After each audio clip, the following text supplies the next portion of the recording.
Mon boy, bienvenue sur cette vidéo. Et quelle vidéo! Je suis très très fier de l'animer en ta présence puisque tu es autant que moi acteur dans cette vidéo. Et ça fait longtemps en plus que nous t'avons pas reçu sur la chaîne. Ouais. Et un petit peu sur un format un peu différent, là, plus chill, plus documentaire. Et parce qu'en plus, va falloir revenir un petit peu plus sur ce qui s'est passé depuis 2 ans avec Pana. Et on se le disait à l'instant, bah, ça fait déjà 2 ans. C'est ouf. Déjà 2 ans. Le temps passe vite, mais ce qui est marrant, c'est qu'on se connaît depuis quand même pas si longtemps que ça, mais j'ai l'impression qu'on se connaît depuis très longtemps, et ça, c'est parce que on a lié de forts liens. Du coup, le concept de la vidéo, il est très simple, en fait, ça va juste être de faire une petite rétrospection sur qu'est-ce qui s'est passé depuis 2 ans. On va parler un peu en chiffres, voir un peu les compètes que j'ai faites, et quels vont être les objectifs futurs. Les objectifs futurs, pour moi, ils sont fixés. Je propose qu'on revienne déjà 2 ans en arrière, un peu sur comment on s'est rencontrés, déjà. Ouais. Sur Fruits. Non, Je connais pas, mais... Je te laisse prendre la en parole. gros, moi j'ai une cousine qui était ultra fan de TikTok. Alors pour ceux qui me connaissent, ils savent que je suis un giga boomer. Et genre je suis pas vraiment sur TikTok, tu vois. J'ai un TikTok et je poste, mais je suis pas sur TikTok. Et j'ai une cousine qui dit « Oh, il y a un mec connu sur TikTok et tout, il a parlé de toi. » Et je dis « Ok, bah envoie-moi le lien. » Je regarde, j'avais même pas de compte TikTok à l'époque et tout. Et du coup, je t'avais DM et je t'avais dit « Ah bah écoute, je suis tombé sur ton TikTok et tout, merci beaucoup. » Et du coup, bah, de là, on avait fait la première vidéo ensemble. Ouais. Et ouais, comme on a dit, moi en soi, ce qui m'intéresse chez quelqu'un, c'est pas quel niveau il a, comment il squat, comment il bench, comment il terre, c'est bah, quelles sont ses valeurs. Et bah, dès le début, tu vois, j'avais vu que toi, ça t'avait fait chauffer, t'avais kiffé. Ouais. J'ai vu que t'avais kiffé. Ouais, puis c'est vrai qu'on valorise beaucoup l'implication, je trouve aussi. Tu vois, c'est marrant parce que j'en parlais hier avec Thierry dans la voiture. Il y a le côté quantitatif, ce qu'on va être capable de faire, mais il y a surtout, je trouve, une personne, peu importe son max, c'est sa force mentale à justement se repousser. Et ça, je pense qu'en tant qu'athlète de haut niveau, quand on perçoit une personne comme ça, tout de suite on comprend que c'est quelqu'un qui peut aller loin. Moi, pour la petite anecdote, vu qu'il y a Coco qui est là en plus, j'étais un peu en mode fanboy parce que en fait je vous suivais tous les deux et je venais sur vos lives parce qu'à l'époque vous faisiez des lives ensemble. Ouais. Et moi je venais, je faisais putain les gars vous êtes trop forts et tout. Et genre je sais plus, je crois que j'avais repost un truc en story, genre un post où vous étiez tous les deux, je mettais les boss du power et tout. Incroyable. Donc j'avoue que pour moi c'était un petit accomplissement personnel. Pour le coup j'étais venu sans ambition aucune et c'est toi pendant l'entraînement qui m'a dit si tu veux je te propose, je peux te coacher et puis on fait une compétition. Moi, j'ai des souvenirs déjà. Gros, j'étais arrivé avec une chaussette trouée. Et je crois qu'il y avait Cyril qui était venu, qui a dit, oh là, c'est qui ce pitre là? Il y a moyen. Et il y a moyen. En termes de chiffres, je crois que j'avais fait 2,40 au squat. Ouais, ça, je me rappelle. 180 au bench. Ouais. Et je me rappelle, je crois, la vidéo, Lia, elle était en mode, wesh. Ouais. Et j'avais raté 190. Mais le bench, c'est vu que j'étais un go muscu, je pensais bien, tu vois. Ouais. Et terre, j'étais genre à 2,90. Je crois qu'on était à peu près sur le même terre. Je crois que j'avais fait 2,80 et toi t'as dû faire 2,80, 2,90. Je crois, un truc comme ça. Ouais, peut-être, un truc comme ça. Ça me parle. De toute façon, j'ai la vidéo, donc on mettra en superposition. En gros, t'étais en dessous des 300. Je me rappelle, à cette époque-là, t'avais pas encore fait les 300. C'est ça, donc si je fais un petit calcul rapide, 2,40, 180, 300, ça fait 4,20, 7,20, ouais, 7,20, comme ça, ouais. Donc ouais, c'était déjà pas mal. Évidemment, pas forcément au standard non plus. Oui. Mais ouais, je pense qu'il y avait un truc à exploiter en termes de... Bon, pour les gens qui veulent des chiffres, en termes de poids de corps, je pense que j'étais à 105, 106 à l'époque, un truc comme ça. Et du coup, par la suite, donc on a fait la séance avec Pana. Je suis revenu, je crois, en février, parce que du coup, on avait pris la décision de faire une compète régionale. Ouais. À l'INAS. Ouais, c'était à côté, ouais. Et la compétition à l'INAS, c'était donc en mars, je crois mi-mars, un truc comme ça. Ouais. Et j'avais... Est-ce que tu te rappelles des barres que j'avais faites? Moi, je sais, mais... J'avais fait 2,65 squats. Ouais, j'ai bien progressé. J'avais fait 182 au bench. Ouais. Et j'avais fait 300 au terre. Et j'avais fait genre up and down 3,10. Ok. Mais je savais pas, tu vois, en plus je connaissais pas cette règle. Donc j'étais là en mode putain, j'ai passé la barre et tout. Et malheureusement non, mais en vrai, du coup, ça faisait un total à 7,47,5. Ok. Et j'avais fait le minima collectif France, je crois. Et du coup, ça me qualifiait directement pour les France. Ouais. Ouais, mais clairement, après, des fois, tu crées des barrières en mode, ouais, c'est pas possible de squatter telle barre, ou de bench telle barre, ou de terre telle barre. Mais en fait, quand tu t'entraînes dur, quand tu t'entraînes longtemps, bah, tu vas évoluer, tu vas progresser. Ouais. Et clairement, ouais, là, à ce moment-là, moi, j'avais vu, j'étais en mode, ouais, bah, il progresse bien, parce que ça faisait pas longtemps que tu faisais du power. T'avais déjà sorti quand même des grosses perfs. Et du coup, direct, après, on a enchaîné en mai, les France. Ouais. Où j'étais tout seul. Et j'avais fait... C'est une victoire. C'est une victoire. C'est une victoire quand même. Je sais plus ce que j'avais. Putain, je me rappelle plus. Je crois que t'avais fait 2,70 et quelques au squat. Ouais, je crois que j'avais fait 2,72, bench j'avais fait genre 190 et terre j'avais fait 3,15. Après, pour moi, en fait, justement, c'est là où il y a vraiment le point de bascule. Parce qu'après les France, t'avais fait le mythe. Ouais. Et sauf que le mythe, tu sais, t'avais des déplacements pro à ce moment-là, Ouais. au moment du mythe. Et du coup, bah, t'avais pas pu gérer les entraînements exactement comme on le voulait, comme tu l'avais prévu aussi de ton côté.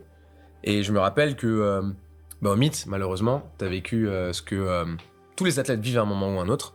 Et pour moi, ce qui compte, c'est pas de ne pas le vivre, ce qui compte, c'est comment tu réagis quand tu l'as vécu. C'est bah, une disqualification, une bulle, un échec, appelez ça comme vous voulez. Mon total n'est pas validé malheureusement, mais vous savez quoi, ça me donne encore plus de motivation.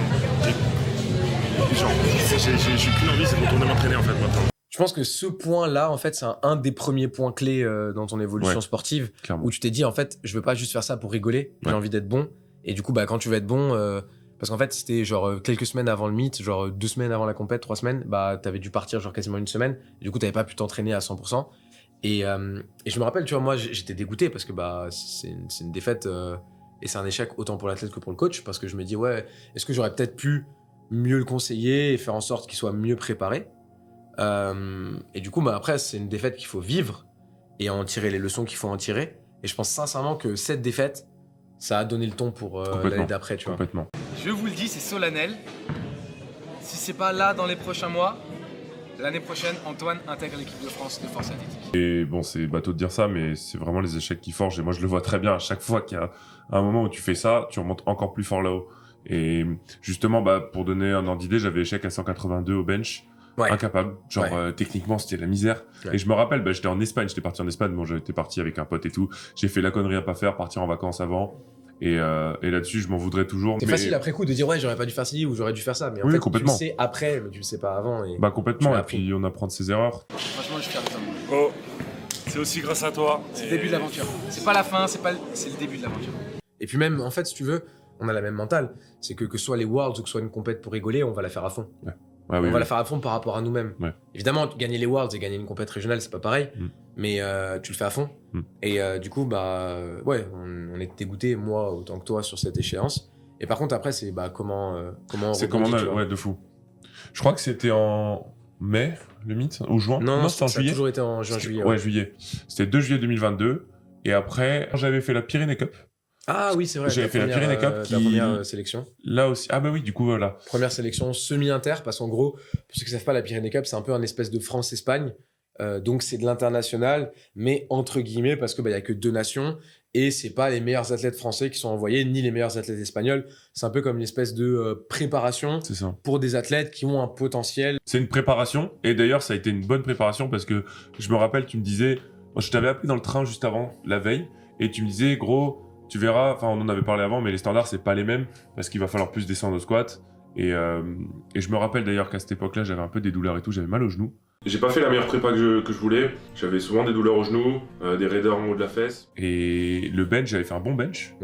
Le squat, j'avais fait 2,85. Je crois que tu t'y étais repris à 2 fois Ouais. sur ta barre de départ. Ouais. J'avais fait quoi, genre 2,92 ? J'avais fini à 85. Ok. J'avais fini à 85, j'étais un peu déçu du squat. Et en plus, c'était la première fois que justement, genre, j'étais géré par les coachs de l'équipe de France. Ouais, et c'est pas pareil. Et c'est pas pareil. Surtout que moi, j'étais habitué d'être avec Pana, donc on se connaît forcément, c'est quelque chose qui était plus facile pour moi, j'étais dans quelque chose que je connais. Donc c'est sûr que ça a été différent. Après, je me suis adapté.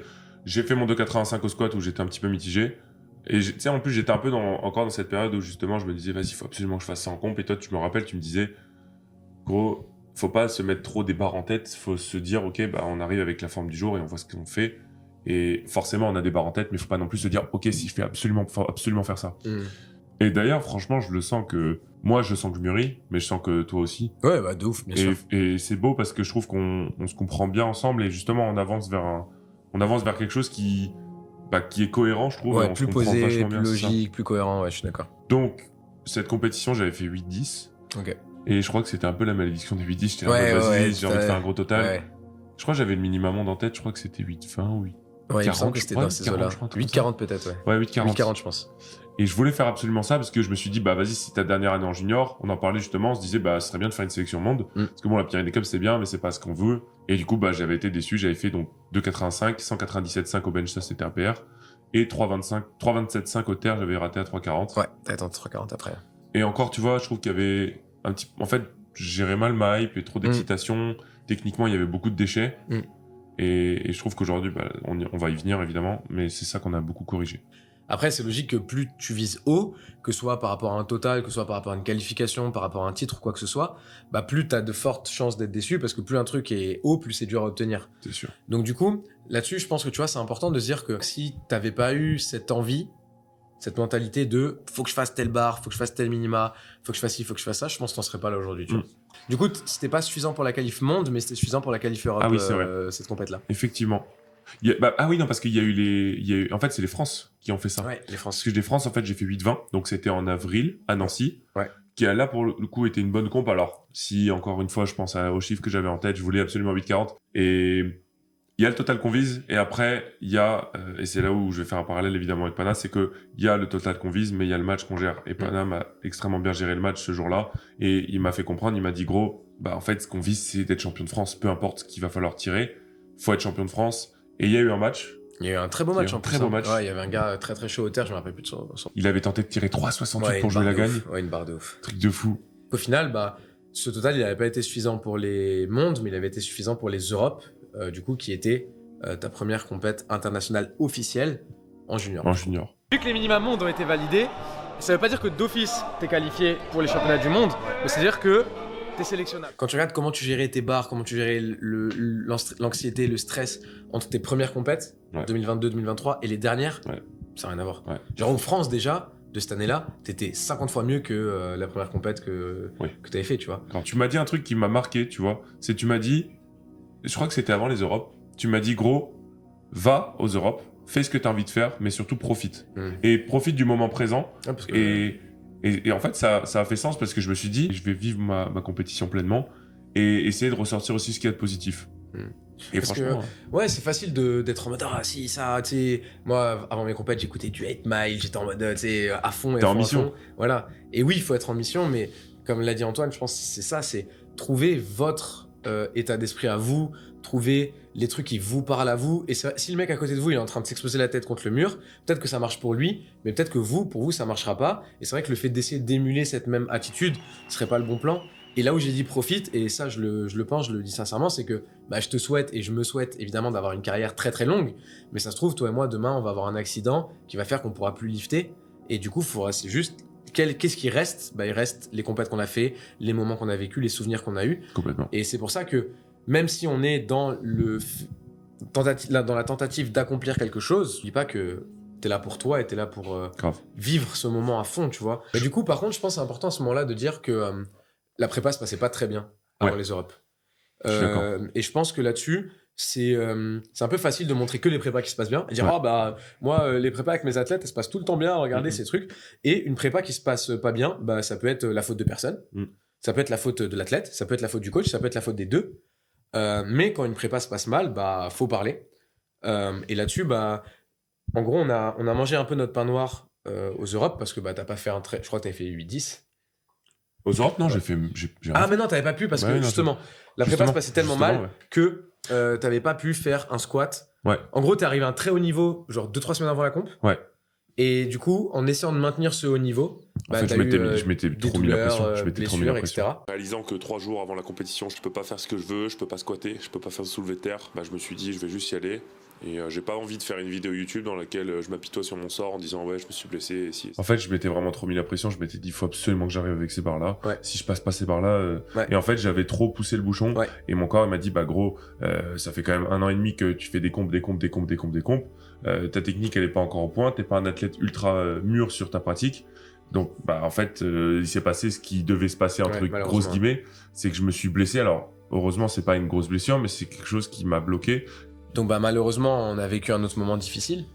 Mais tu vois, là tout à l'heure, j'ai dit que c'était le premier point qui t'a vraiment ouvert l'esprit. Et je pense que là, c'était le deuxième, tu vois. Grave. Où t'as dit, ok, là maintenant, on est en bas. Ouais. Du coup, c'est le moment de reconstruire en fait. Ouais. Et tu vois, là, moi, j'étais vraiment content parce que je me suis dit, ok, on va pouvoir faire un truc bien parce que en fait, t'avais vraiment la volonté de reconstruire. Alors que quand t'as un truc qui est comme ça, t'es en mode non, encore un petit peu et trucs. Alors quand ton truc il est en bas, t'es en mode let's go, tu vois, on va reconstruire comme il faut. Et je pense que malheureusement, tu vois, cette défaite, elle était nécessaire. Il faut être intransigeant avec soi-même, il faut être strict, il faut être discipliné, mais il faut parfois aussi savoir s'écouter et savoir reposer sa tête, reposer son corps pour après mieux repartir. Parce qu'on n'est pas des machines, on peut pas pendant 10 ans de sa vie tirer, parce qu'un jour tu vas le payer. Et voilà, il faut pas oublier qu'on vit, qu'on est jeune, et qu'il faut profiter de tout ça. Bah, moi, je le dis, hein, je crois beaucoup au destin et je pense que chaque chose arrive par raison. Alors, on n'est pas des moutons non plus, mais tu vois, mais je trouve que si mon corps m'a fait un appel à une semaine avant les championnats d'Europe et que ça devait se passer là pour les championnats d'Europe junior, qu'on a travaillé toute la prépa pour avoir une qualif internationale, bah, c'est pas pour rien. C'était pour me faire un appel et aujourd'hui, bah, je sens que j'ai bien rebondi et que justement, bah, si je progresse actuellement, c'est parce que je progresse psychologiquement, que je comprends pourquoi je fais ça et que maintenant, et c'est important aussi, tu vois, je fais le parallèle avec Ciel tout à l'heure. Il doit faire des bains et t'as déjà fait des bains, enfin vous avez tous fait des bains et c'est un moment difficile et je lui ai dit bah gros là actuellement ce que tu vis c'est compliqué mais quand plus tard tu feras ta compétition tu vas y repenser et ça va te donner de la force. Ouais, de ouf. Donc toi t'as vécu un moment très difficile, mais pour moi c'est comment t'as rebondi, comment on a rebondi. Ça n'a pas été simple, mais en fait après ça j'étais en mode ok c'est bon, là il fait ce qu'il faut. Et du coup quand j'ai vu à quel point tu vois ça t'a touché et t'étais en mode ok là s'il faut on repart de plus bas, j'accepte de changer ma technique au squat, j'accepte de changer ma technique au terre, etc. C'est là où je me suis dit ok bah là on va avancer. Ouais. Mais en fait c'est pas il a compris en mode il a Oui, compris. oui. En fait t'avais besoin de vivre ça. Ouais. Parce que sinon si tu vis pas un truc dur comme ça, tu te dis pas ouais je suis une merde, faut que ça change. Et Bah, en plus on en parlait tout à l'heure. Tu vois, moi je disais bah souvent on vit la chose, on fait l'erreur et après on apprend de ça, on apprend de ses clairement. erreurs, c'est vraiment ça. C'est ça. Et donc c'est ce qui s'est passé. Les Europes, ça a été compliqué. Puis il y a eu le côté symbolique aussi où j'ai eu le singlet de France et ça pour moi ça a été quelque chose de très symbolique. Et dis-toi que ça fait. Go, ça j'en parle, ça me met les frissons. J'aimerais que plus d'athlètes aient la mentalité d'Antoine sur le singlet de France. Parce que quand je vois des singlets de France en vente sur Vinted ou du matériel de l'équipe de France en vente sur Vinted, je me dis qu'il y a des gens qui ont l'honneur qui est assez bas. Parce que singlet de France, ça veut dire tu mérites, garçon. Ça veut dire Voilà. t'as fait ce qu'il fallait. Parmi tous les athlètes français et des athlètes français talentueux, on en a une tonne actuellement. Parmi tous les athlètes français talentueux, tu mérites ta place à l'international. Et moi, quand je vois des athlètes vendre l'équipement qu'ils ont eu gratuitement dans le cadre d'une dotation équipe de France, je me dis, bah les gars, vous n'avez pas d'honneur. Ça a aucune valeur monétaire, c'est symbolique et c'est genre ton pays te confie ça, tu te dois de représenter ton pays. Si tu fais ça, je suis désolé, mais je pèse mes mots, t'es une merde. Voilà, vous n'avez pas d'honneur. Ouais. Le message est passé. Donc, on a fait beaucoup de comptes et comme je l'ai dit, je pense que c'est une bonne chose parce que j'ai appris beaucoup. Et comme Cyril Vaillant le mettait en story, non, Cyril Vaillant met pas beaucoup de stories, mais il met des stories sensées. Et il disait, faites des compétitions pour progresser. Ouais. Après avoir fait autant de compétitions, par contre, tu vois, actuellement, je sens que c'est une bonne chose que justement j'ai le temps actuellement de construire et de me focus que sur un seul objectif. Parce que là, j'ai accumulé, tu vois, l'expérience. Oui, ça y est, clairement. Il faut pas non plus que je me désentraîne des compétitions. Mais je pense que là, on est dans un très bon schéma. Dernièrement, je me suis posé juste début 2024. Je me suis dit, ok Antoine, ta priorité c'est quoi? C'est le power. Juste le power. On m'a donné un singlet de France, j'ai envie de le représenter, j'ai envie d'être champion du monde, j'ai envie de faire tout ce qu'il faut et je ferai tout ce qu'il faut pour faire le boulot. Ça, il n'y a pas de problème. C'est vraiment ça qui a fait que j'ai eu un déclic. Je me suis beaucoup plus discipliné sur le sommeil.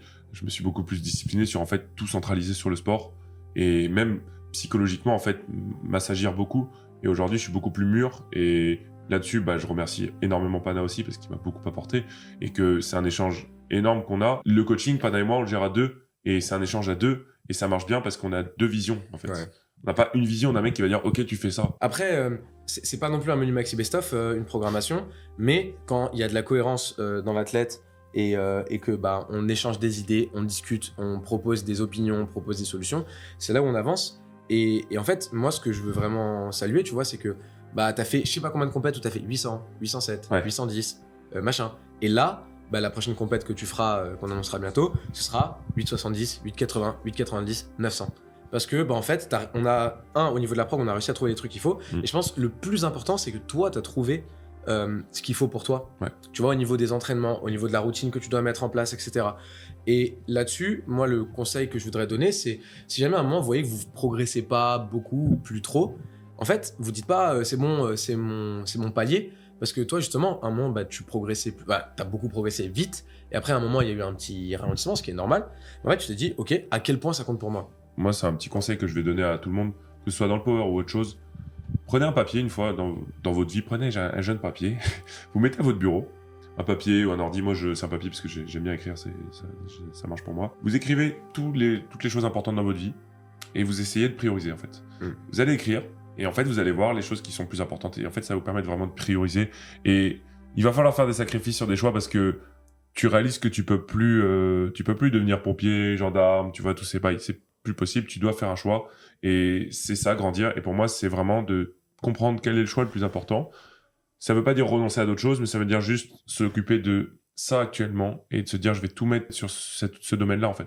Comme quand t'étais parti En voyage, ouais. en voyage Ouais. avant la comp, pour toi le power à ce moment-là c'était pas une priorité, t'as fait ton voyage, du coup t'as foiré ta comp, et bah tu peux être en paix que avec ce résultat, tu vois. C'est clairement ma mentalité, c'est on essaye et puis on se donne les moyens et puis au moins on n'aura pas de regrets parce que si tu te dis bah ok j'ai du potentiel mais j'ai pas essayé, bah c'est dommage en fait.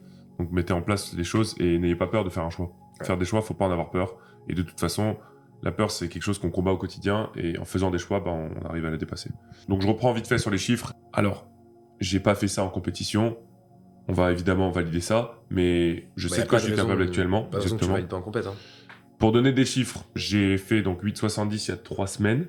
Je suis actuellement en train de me découvrir vite fait au tradi. On va voir, je pense qu'encore être plus fort en semi-sumo, mais d'accord. je trouve ça bien de le travailler et on fera le choix sur lequel, évidemment, sur le mouvement sur lequel je suis plus fort. Actuellement, le semi-sumo. Le squat, je pensais vraiment que ça allait mettre du temps à revenir et je me sens mieux actuellement. Le bench, c'est to the moon. Les 4 plaques, Rick il m'avait fait chauffer la tête. 4 plaques. Et donc je suis vraiment content. En plus là, avec les France, j'ai eu une bonne gestion et tout de mon sommeil. J'ai réussi donc à faire 300 hier. La 305, je l'ai pas passée, j'avais trop d'appréhension. Je pense qu'elle est vraiment dans les pattes, mais c'est plus psychologique. La 220 au bench, vraiment très content. Puis la pause, je pense qu'elle est convaincante. Et petit 352 en tradi. Donc ça aussi, je suis content. Ça valide un petit 8,72, perd plus 2,5. Donc voilà pour les chiffres. Ça cause.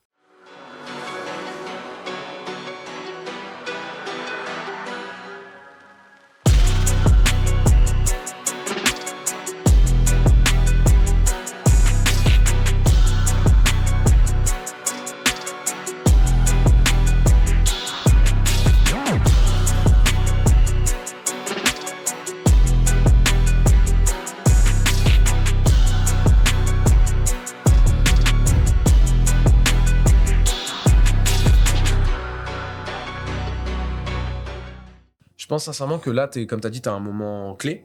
Parce que bah, on l'a pas trop dit, mais là, ça y est, cette année, tu es en Open. Donc, Open, c'est toute catégorie d'âge confondue. Donc, en gros, c'est la cour des grands. Junior, avant, c'est un peu en dessous, en termes de niveau, en termes de compétitivité. Donc là, Open, en fait, c'est un cran de plus. C'est vraiment un gros cran de plus. Et bah, là, c'est simple. Objectif, c'est... Bah, tu as fait la qualif équipe de France pour les championnats d'Europe, qui ne se sont pas passés comme prévu. Donc là, l'objectif, c'est lors des prochains championnats de France, mais faire la qualif Open cette fois. Et pour faire la qualif Open, tu vas avoir un gros total à faire, un gros niveau de concurrence. Et donc ça, ce sera fin novembre, début décembre. Si je dis pas Ouais, je crois que c'est début décembre, les France Open. Juste avant, du coup, la compétition. La prochaine compétition, ce sera le Salon Worker Meet. Ouais. 29-30 juin à Nîmes en plus. À Nîmes. À côté de chez moi. Donc le soleil, là, j'aurais pas d'excuses, tu vois. Ah oui. Là, il y aura pas Là, t'auras la d'excuses. vitamine D au max. Ouf. Mais Alors, ouais, je suis en gros, content. le Meet cette année, on n'a pas encore 100% décidé du format, mais ce sera un format prime time. Ouais. Donc ce sera soit une bagarre entre tous les meilleurs athlètes à l'indice, donc rapport poids-puissance, soit on fera un truc par équipe, mais c'est pas sûr à 100%. Mais en tout cas, c'est ta prochaine compétition. En décembre, les France Open. Ouais. Mon objectif, c'est clairement, vous le savez, Nicolas Perrault. Voilà.